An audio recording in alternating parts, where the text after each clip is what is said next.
Dana, great to have you with us. Really, it's quite an honor. So give us an overall assessment of your organization right now, especially under the pandemic. Where does it stand, if you will? Well, we were the first sport back here in the United States. We've had 12 events. They've all been successful.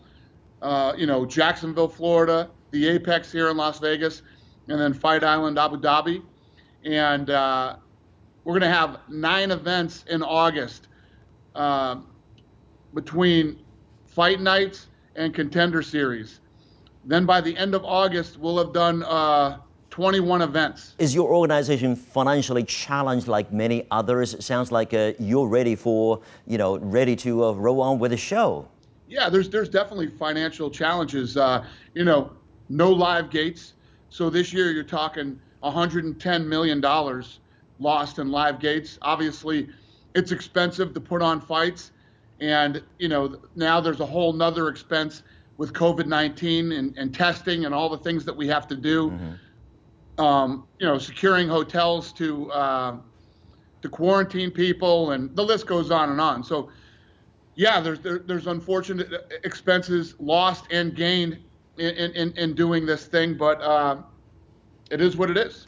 Indeed, you just have to roll with the punches, as we say. So what was the story behind the recently concluded event on Fight Island in Abu Dhabi, as it initially raised eyebrows from many other sports executives? Yeah, I think that, in the beginning, when I announced it, there were people who thought I was a lunatic. There were people that thought I was lying and thought that we could never pull something like this off. And here I am today after having done it. It was very successful. In every way you measure success, Fight Island was successful. So, the people who were laughing and all the naysayers and the people who thought it couldn't be done, mm-hmm. They're not laughing now, are they?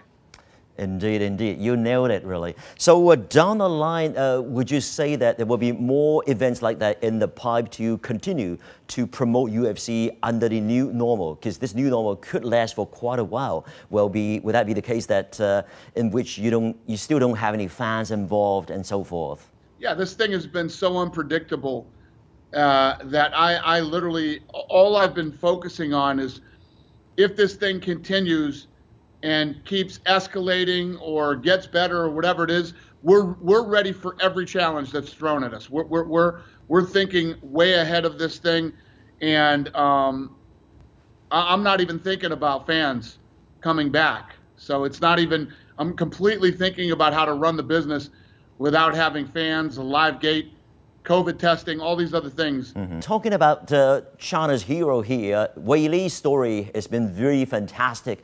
Her fame is there. How is UFC trying to take advantage of Zhang Weili's success and that momentum to further popularize this sport in China specifically? Yeah, she's our first Chinese world champion, and to be honest with you, we couldn't have a better first world champion than her. She's been amazing. She's incredibly talented. She's got an amazing personality. I love everything about this girl. Wow. So, she's got 8.5 million followers in China right now. She's the fastest growing, we're the fastest growing sport on Chinese version of TikTok. Mm-hmm. Everything has been great there. The only thing that sucks right now is, when can we get back to China? You still have the largest actual facility in Asia, in Shanghai specifically. So do we have reason to believe that you're going to produce more heroes from China? Any potential as such? Yeah, 100%. I mean, the Performance Institute in China is incredible. It's second to none. It's even better than the one here in Las Vegas. It's an amazing facility. It's available to all the Chinese athletes or anybody who wants to try to become a mixed martial artist.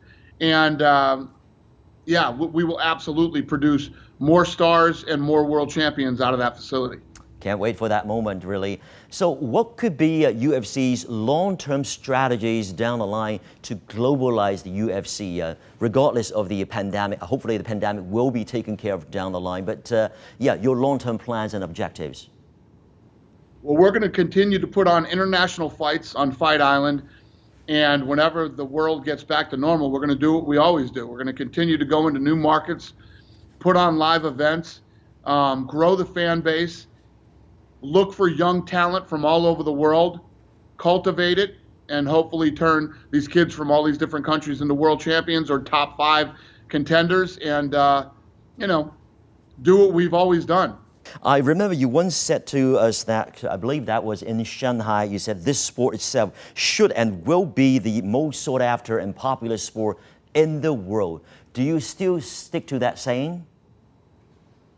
Oh, 100%. As this thing continues to get bigger, like look at Weili.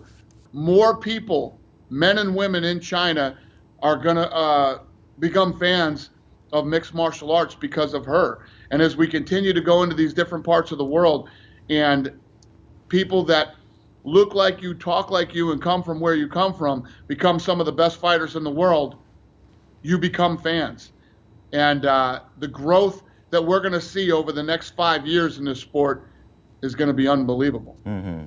Well, before we let you go, we have to ask you to answer this question. You're a kind of leader who often acts based on guts and hunch to achieve success. You also have a great team to work with, as you put. What kind of inspirational message do you really wish to share with those young fighters and followers of UFC down the road? Well, I think that we've shown over the years that we are the best. And when I say that, I don't just mean in mixed martial arts, I mean in sports in general. And I think that we've proved it through this pandemic. What we've been able to do, what we've been able to pull off globally, nobody else has been able to do. And we're going to continue to grow. We're going to continue to showcase our athletes. We're going to continue to deliver the best fights in the world for our fans, no matter what's going on economically or anything else as far as the world is concerned. We will continue to push through everything and persevere.